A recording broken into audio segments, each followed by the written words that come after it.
Hey everybody, Joe here from Dark Animals, and today I'm doing a review of LEGO set 40601, Majisto's Magical Workshop, which was a gift with purchase during the month of November 2023. And for those of you who weren't around 30 years ago, this is a remake of a classic set from the LEGO System Dragon Masters range. And it's clear that LEGO is banking on nostalgia, and I have to admit, it's working. First off, this set consists of one workshop build and two minifigures. Let's take a closer look at the set to find out if it's worthy of the original's name. So at first glance, it looks pretty close to the original, but a closer look shows many improvements thanks to newer parts, but also some odd sacrifices. This set is also quite big for a gift with purchase, which is great because it matches the size of the classic set.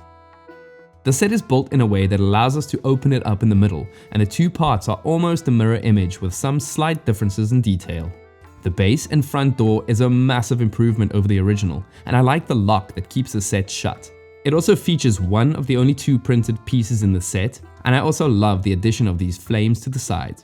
Above that, we get these two blue pieces with stickers that are meant to be window shutters, but this is a bit of a downgrade from the original that used actual shutter pieces. To the sides, we get two brick-built halberds, which is odd because they replaced the grey parrot from the original set. I also miss the original molded halberds.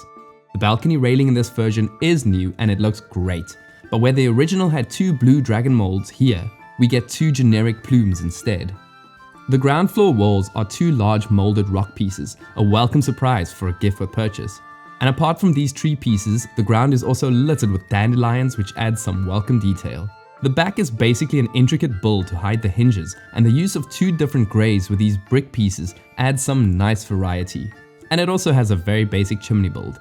The red and black roof looks nearly identical to the original, with the main change being the silver spears instead of the original brown ones. So let's open up the set and take a look inside. The fact that the build can be opened like this is so good for play, and I love the fact that it allows the build to be complete from the outside. The inside is also very close to the original, with only two key emissions. On the left, we have the brown treasure chest at the back, unfortunately with nothing inside, but we get enough extra bits and pieces with the set to fill it up. The cooking area is greatly improved with the addition of a little black pot. Unfortunately, the top floor is a bit barren and missing the flame piece from the original, but I guess it allows us to place figures inside. What I do like though is the addition of these gold window pieces. And above that, we have a place to store our weapons. We get two swords in the set as well as two wands. I also really like how this middle part looks when the set is fully opened.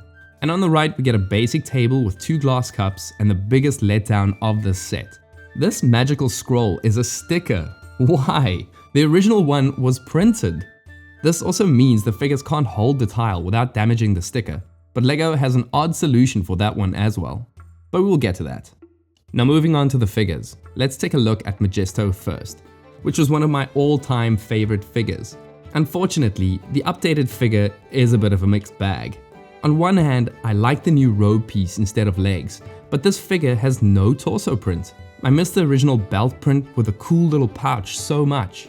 The Majisto figure in the new Lion Knight's castle also didn't have any printing, which is probably why we don't have it here. An odd choice, but it is what it is. The new beard piece is cool, but I also miss that classic forked beard. It made Majisto so unique. The hat is awesome though. At least we do get an updated one-sided face print, which I think is excellent.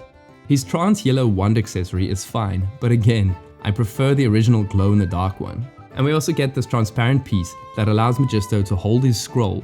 Such an odd design choice in my opinion. Next up, we have a new Dragon Knight, making its first appearance in 30 years. But I do need to say it, it's yet another mixed bag of missed opportunities. The torso print is beautiful with that black and gold dragon emblem, and there's even some printing on the back. I like the shoulder piece, but the helmet is where the figure falls short. The original had an awesome mold for the helmet with the dragon attachment on top, which really distinguished the faction from the other ones in the castle range. This new figure opts for a generic helmet instead of the unique black one. And we have also lost the two blue plumes to the side of the helmet, and instead we get one big generic one on top. Underneath we do get a nice face print, and we also get a hairpiece to swap out the helmet. And she also gets the silver sword instead of the original silver halberd.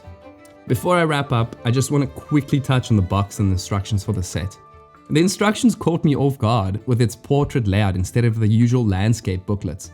I like it, but it does make it hard to keep it open. And the box art looks so good. It strikes a great balance between capturing the original look with a newer minimal design. So it feels like I had a lot to say about this set, and quite a few criticisms. I guess that's what happens when you start leaning into nostalgia. I actually like this set a lot. I think it's a great improvement overall, but the choice to remove all distinctive elements that made the original so good is unfortunate.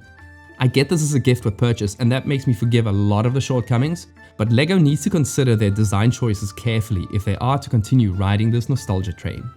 Anyways, let me know what you think about this set in the comments, and please consider liking or subscribing to the channel if you like this review and what we do. And as always, thanks for watching.